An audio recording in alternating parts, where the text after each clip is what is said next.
CPM-ന്റെ പ്രതികാര നടപടിയിലൂടെ ഭാഗമായിരുന്നു കുംഭമേളയിലുള്ള വൈറലുകൾ. അപ്പോൾ ഈ അടുത്താണ് നമ്മുടെ മതേതര കേരളത്തിൽ വെച്ചിട്ട് ഈ പെൺകുട്ടിയുടെയും അതേപോലെ ഒരാളുടെയും തമ്മിലുള്ള വിവാഹം രജിസ്റ്റർ ചെയ്യുന്നത് കേരളത്തിൽ വെച്ചിട്ട്. ഈ പെൺകുട്ടി ഒരു ഹിന്ദു മതവിശ്വാസിയാണ്. അതേസമയത്ത് പറഞ്ഞ യുവാവ് കല്യാണം കഴിച്ചിരിക്കുന്ന വരൻ അദ്ദേഹം ഒരു മുസ്ലിമാണ്. അപ്പോൾ അതുമായിട്ട് ബന്ധപ്പെട്ട് 18 വയസ്സ് പൂർത്തിയാകാത്തതുമായി ബന്ധപ്പെട്ട വിഷയം അത് ഇപ്പം കോടതി കേസ് വന്നിട്ടുണ്ട്. ഈ ഒരു വിഷയത്തെ പറ്റി പറയുകയാണെന്നുണ്ടെങ്കിൽ ഇവിടുത്തെ കമ്മ്യൂണിസ്റ്റ്, കോൺഗ്രസ്, പറഞ്ഞ രാഷ്ട്രീയക്കാരെല്ലാവരും ഇതിനെ വളരെ ആദരവോടുകൂടെ അല്ലെങ്കിൽ വളരെ സന്തോഷത്തോടെയാണ് ഇതിനെ വരവേറ്റത്. അന്ന്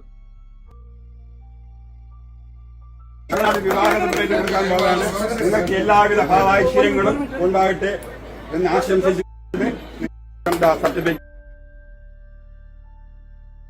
प्यार तो भारत में पहली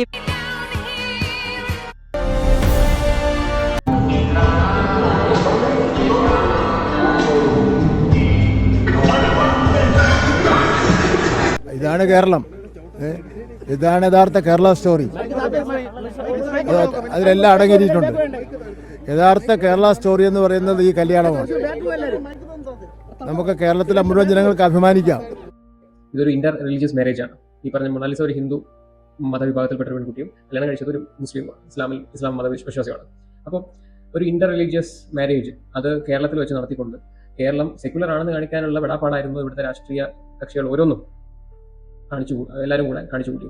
അതിന്റെ വെടാപ്പാടായിരുന്നു. മാരേജ് രജിസ്ട്രേഷൻ സമയത്ത് ഇവിടുത്തെ പ്രമുഖ MLA, MP, മറ്റുള്ള രാഷ്ട്രീയ നേതാക്കൾ തുടങ്ങിയുള്ള ഒട്ടനവധി പേര് ഇവർക്ക് ആശംസ നേരുകയും അല്ലെങ്കിൽ ഈ മാരേജ് രജിസ്റ്റർ ചെയ്യുന്ന സമയത്ത് പോലും ഈ പറഞ്ഞ നേതാക്കന്മാരൊക്കെ ഉണ്ട്. ഏതോ ഒരു സാധാരണ പെൺകുട്ടിക്ക് വേണ്ടിയിട്ട് ഇവിടെ പ്രഹസനം കാണിക്കാൻ ഇവിടുത്തെ ജനപ്രതിനിധികൾ ഉണ്ടായിരുന്നു എന്ന് പറയാം. Just reverse the religion. നിങ്ങൾ ആ ഒരു റിലീജിയനും അതേപോലെ ജെൻഡറും ഒന്ന് റിവേഴ്സ് ചെയ്ത് നോക്കി. ഈ പെൺകുട്ടി ഒരു ഇസ്ലാം മതവിശ്വാസിയാണ്, ഈ വരൻ ഒരു ഹിന്ദു മതവിശ്വാസിയാണ്. സംഗതി ഇങ്ങനെ ആയിരിക്കില്ല. ഇങ്ങനെ ഒരാളുടെയും കയ്യിൽ നിൽക്കുന്ന ഒരു കേസ് ആയിരിക്കില്ല. കേരളം നമ്പർ 1 ആണ്.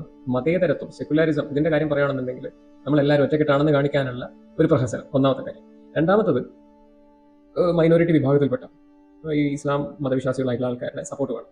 ഈ പറഞ്ഞ ഭരിക്കുന്ന ആൾക്കാർക്ക്, അത് കമ്മ്യൂണിസ്റ്റ് ആയിക്കോട്ടെ അല്ലെങ്കിൽ കോൺഗ്രസ് ആയിക്കോട്ടെ, അവർക്ക് മേൽപ്പറഞ്ഞ താല്പര്യമുള്ളത് കൊണ്ടും ഇതിനെ ഒരു ചർച്ചാ വിഷയമാക്കിയില്ല. അതേസമയത്ത് ഇപ്പം ഒരു BJP അല്ലെങ്കിൽ RSS സംഘടനയൊക്കെയാണെന്നുണ്ടെങ്കിൽ തീർച്ചയായിട്ടും ഇതൊരു ലവ് ജിഹാദ് പോലുള്ള ഒരു പദ്ധതിയായിട്ട് മാത്രമേ കാണുള്ളൂ. അങ്ങനെ കാണുള്ളൂ. കാരണം ഒരു ഹിന്ദു പെൺകുട്ടിയെ ഒരു മുസ്ലിം വിവാഹം കഴിക്കുന്നു, അതും അവിടുന്ന് ഇവിടെ കേരളത്തിൽ വന്നിട്ടാണ് വിവാഹം കഴിക്കുന്നത്. അതും വീട്ടുകാരുടെ സമ്മതമില്ലാതെ, ഈ പെൺകുട്ടിയുടെ വീട്ടുകാരുടെ സമ്മതമില്ലാതെയാണ് ഈ മൈനർ ആയിരിക്കെയാണ് ഈ പറഞ്ഞ വിവാഹം നടത്തിയിരിക്കുന്നത്. അപ്പോൾ തീർച്ചയായിട്ടും BJP അല്ലെങ്കിൽ RSS എന്ന സംഘടന ഇതിനെ എതിർക്കും. ഒന്നാമത്തെ കാര്യം, അവർ ഈ പറഞ്ഞ ലവ് ജിഹാദ്, അതേപോലെ നാർക്കോട്ടിക് ജിഹാദ് എന്നൊക്കെ പറഞ്ഞിട്ട് പോലെ ഈ പറഞ്ഞ കുറേ പേരുകളുണ്ടല്ലോ, പുതിയ ടേമുകൾ, അതിനെല്ലാം എതിർക്കുന്ന ആൾക്കാരായതുകൊണ്ട് ഉറപ്പായിട്ടും അവർ ഇതിനെതിരെ പ്രതികരിക്കും. അതേസമയത്ത് ഞാൻ പറഞ്ഞ കമ്മ്യൂണിസ്റ്റ്, കോൺഗ്രസ്സുകാരെന്താ ചെയ്യുന്നത്? അവർ നമ്പർ 1 ആണെന്ന് കാണിക്കാനും പിന്നെ വോട്ട് ബാങ്ക് പൊളിറ്റിക്സ് അതും ഇവിടെ ഒരു ഘടകമാണ്. അതിനും കൂടെ വേണ്ടി ആൾക്കാരെ പ്രീതിപ്പെടുത്തിക്കൊണ്ട് ഇങ്ങനൊരു ഡ്രാമ കളിക്കും. അതാണ് നടന്നിരിക്കുന്നത്. ബട്ട് ഒടുവിൽ ഈ പറഞ്ഞ MLA, MP, പറഞ്ഞ രാഷ്ട്രീയ നേതാക്കൾ എല്ലാവരും പെട്ടു. എന്താ ഈ സത്യത്തിൽ ഈ പെൺകുട്ടിക്ക് ഈ പറഞ്ഞ പ്രായപൂർത്തിയായിട്ടില്ല. അപ്പോൾ അതുമായിട്ട് ബന്ധപ്പെട്ട് ദേശീയ ഏതൊക്കെ വിഭാഗമാണ് കമ്മീഷനാണ് പരാതി കൊടുത്തിരിക്കുന്നത്? ഈ പറഞ്ഞ SC/ST വിഭാഗവും അതേപോലെ മറ്റുള്ള ഇതൊരു സംഘടനയും കൂടെ നൽകിയ പരാതിയിൽ കോടതി കേസെടുത്തു. അതിന്റെ കാര്യങ്ങളൊക്കെ നടക്കുന്നുണ്ട്. ഇനി അതിനെതിരെ ഇവിടെ എന്തൊക്കെ പ്രക്ഷോഭങ്ങൾ ഉണ്ടാവും എനിക്കറിയില്ല. ഇതൊക്കെ ഒരു സെലക്റ്റീവ് പൊളിറ്റിക്സ് മാത്രമാണ്. Reverse the religion or gender. ഈ പെൺകുട്ടിയുടെ സ്ഥാനത്ത് അവളൊരു മുസ്ലിം പെൺകുട്ടിയാണെന്നുണ്ടെങ്കിൽ, മുസ്ലിം സമുദായത്തിൽപ്പെട്ട ഒരു പെൺകുട്ടിയാണെന്നുണ്ടെങ്കിൽ തീർച്ചയായിട്ടും ഇവിടെ നടക്കുന്ന കാര്യങ്ങൾ ഇതൊന്നും ആയിരിക്കില്ല. അതേപോലെ ഈ പറഞ്ഞ അങ്ങനെ ഒരു മാരേജ് രജിസ്ട്രേഷൻ ഇവിടുത്തെ കമ്മ്യൂണിസ്റ്റ് അല്ലെങ്കിൽ കോൺഗ്രസ് പാർട്ടിയിൽ ഇരിക്കുന്ന ഒരാളും അതിനെ സപ്പോർട്ട് ചെയ്യില്ല. അതെന്താ കാരണം? അങ്ങനെ സപ്പോർട്ട് ചെയ്ത് കഴിഞ്ഞാൽ ഇവിടുത്തെ ന്യൂനപക്ഷ വോട്ട് അല്ലെങ്കിൽ ന്യൂനപക്ഷക്കാരുടെ ചോദ്യം വരും, ഉറപ്പായിട്ടും വരും. ഞാൻ ഈ പച്ചയായിട്ട് പറയുന്ന സത്യങ്ങൾ എല്ലാവർക്കും അറിയുന്ന കാര്യം